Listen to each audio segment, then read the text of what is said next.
લે શિવેન, તું નોકરીએથી આવી ગયો? હા, આજે બહુ કામ હતું ને તો મોડું થઈ ગયું. હા બોલો, તમારું શું કામ છે? આજે તો તારે બહુ મોડું થઈ ગયું નહીં? આજે મારું પ્રમોશન થયું ને તો એના કામમાં હતો. એમ, તારું પ્રમોશન થઈ ગયું? તો તું મોટો સાહેબ હજી બની ગયો હોઈશ ને? ઓહો, પણ એમાં હોય હું કરવાનું હું એમાં?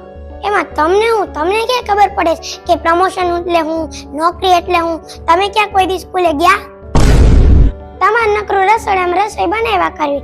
જ્યારે નવરા થાવ, રસોઈ બની જાય એટલે ટીવી જોવો કાં કોકને ફોન કરો. એના સિવાય ક્યાં બીજું કઈ કામ હોય છે તમારે?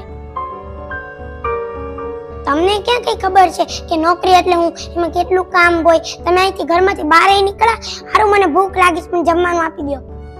હા, તારે મોડું થઈ ગયું, આજે બહુ કામ હતું ને તને ભૂખે લાગી હશે. હાલ હવે જમવાનું હું કાઢું, તને જમવાનું આપી દઉં. બહુ ગરમી છે. હારું હાલો, એમ કે જમવાનું બનાવ્યું છે?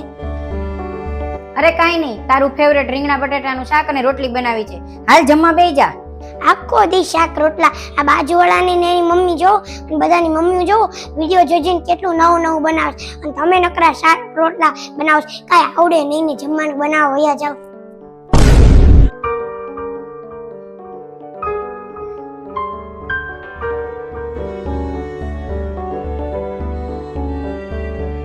બસ તમે મોબાઈલ જોવા નવરા થઈ ગયા, તમારા શાક રોટલા બની ગયા અને ટીવી જોવાઈ ગયું અને હું જોવા છી તો કયો હવે? અરે કાઈ નહીં, આ તારા નાનપણના ફોટા છે ને ઈ હું જોઉં છું. કેમ, ફોટામાં શું છે તમે જોવો છો? નાનપણના દિવસો કેટલા સારા હતા.